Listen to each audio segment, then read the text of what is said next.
Bonjour à tous, j'espère que vous allez bien. On se retrouve aujourd'hui pour une vidéo sur Rim qui prend la parole après les dernières rumeurs la concernant. Comme vous le savez, Rim et Vincent ont officialisé il y a quelques jours leur séparation. Suite à cette annonce choc, de nombreuses rumeurs ont vu le jour. Si Rim est pour l'instant restée muette, Vincent s'est quant à lui davantage confié sur leur rupture lors de lives sur TikTok.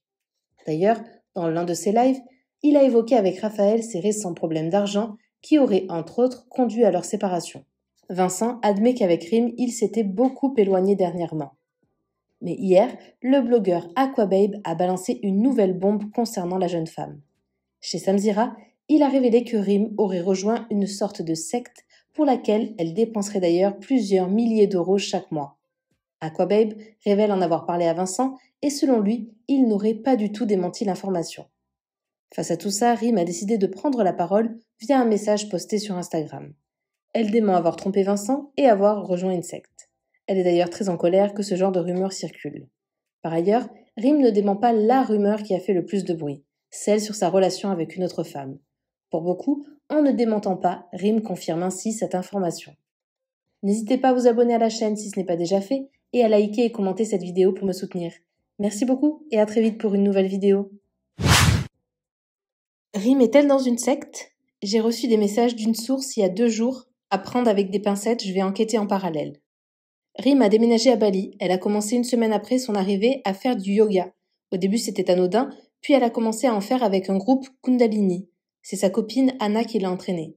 Ils ont des pratiques bizarres comme le fait de s'enturbaner la tête pour garder la chaleur spirituelle.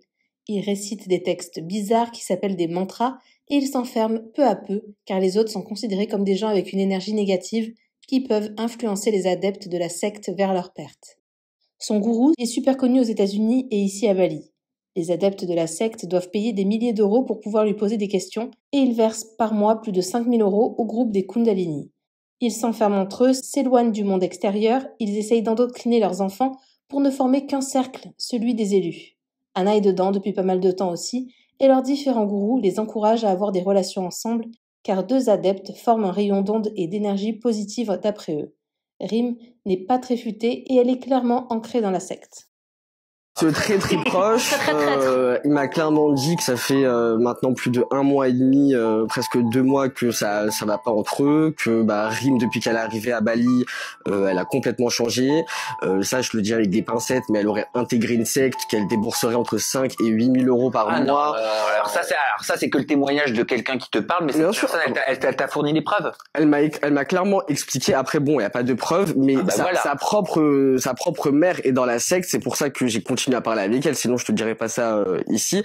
Oui, mais c'est délicat quand même de dire ça. C'est très délicat. Après, bien sûr, c'est pour ça que je te dis qu'il faut prendre avec des pincettes l'information. T'as raison de le dire, et moi je vous demande de prendre cette information plus qu'avec des pincettes. D'ailleurs, c'est même pas au stade d'information, c'est au stade de simplement un proche qui t'a dit ça. Mais quelle confiance tu peux avoir en ce proche? Qu'est-ce qui te dit que ce proche, il te dit pas ça parce qu'il leur veut du mal?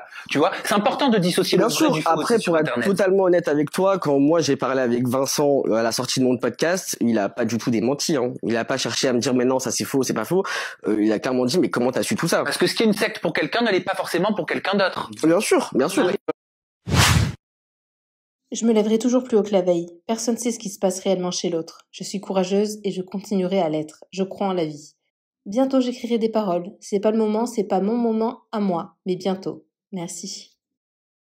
Bonjour à tous. Suite à l'interview de Samzira avec Aquababe, j'arrive un peu à saturation de ces histoires de sectes et de tromperies. Je n'ai pas trompé Vincent. Jamais. Personne n'est la cause de cette séparation si ce n'est lui et moi. J'ai mis un terme à ma relation avec Vincent il y a maintenant 2 mois, en juillet. J'ai réessayé de me battre pour notre couple après cette première rupture et j'ai lutté pour que cette relation marche pour la famille. Mais voilà, Vincent et moi ne sommes plus sur la même longueur d'onde. Professionnellement, en termes de mode de vie et de manière de voir les choses. Je vivais le jour, il vivait la nuit. Ensuite, concernant cette histoire de secte, merci de faire la différence entre secte et spiritualité. Je me rapproche de moi au niveau du développement perso pour apprendre à gérer mes émotions, et Bali est un très bon endroit pour pouvoir le faire. Je ne suis en aucun cas dans une secte et je ne débourse aucune somme. C'est vraiment malsain de penser ça et de parler sans savoir. Je prendrai la parole sur tout ça dans 3 jours. Merci. Qu'est-ce qui a fait que vous vous êtes éloignés l'un de l'autre? Ça a commencé, je pense, en France. Vraiment, pour être très honnête, ça a commencé en France où j'ai eu des galères, moi. Des galères de quoi? J'ai eu des galères d'un peu de tout, que ce soit de confiance en moi, d'argent, de plein de choses, tu vois ce que je veux dire? J'ai eu vraiment des galères qui m'ont fait tomber vraiment dans la dépression. Mais attention, moi j'ai eu des galères pas parce que, par exemple, c'est- je vais pas au casino, je me drogue pas, j'ai pas d'addiction. Tu vois ce que je veux dire ou pas? Des vraies galères dans ma vie. Rim a énormément pris sur elle pour moi. Je me suis appuyé sur elle pendant des mois et des mois, tu vois. Et elle te l'a jamais reproché? Elle me l'a stipulé, mais reproché, non. Est-ce que ça t'a fait mal? Est-ce que ça t'a blessé? Le jour où quoi? Ou elle t'a stipulé qu'il y avait des problèmes peut-être financiers ou, tu vois? Est-ce que ça t'a blessé? Ça m'a pas blessé, j'ai juste pas compris, tu vois. Forcément, mais après, je lui ai dit. Merci à toi d'avoir regardé la vidéo jusqu'au bout. N'hésite pas à commenter une petite fleur si tu es arrivé jusque-là. Ça me permettra de voir ceux qui sont restés jusqu'à la fin. Encore une fois, merci beaucoup et je vous dis à très vite pour une nouvelle vidéo.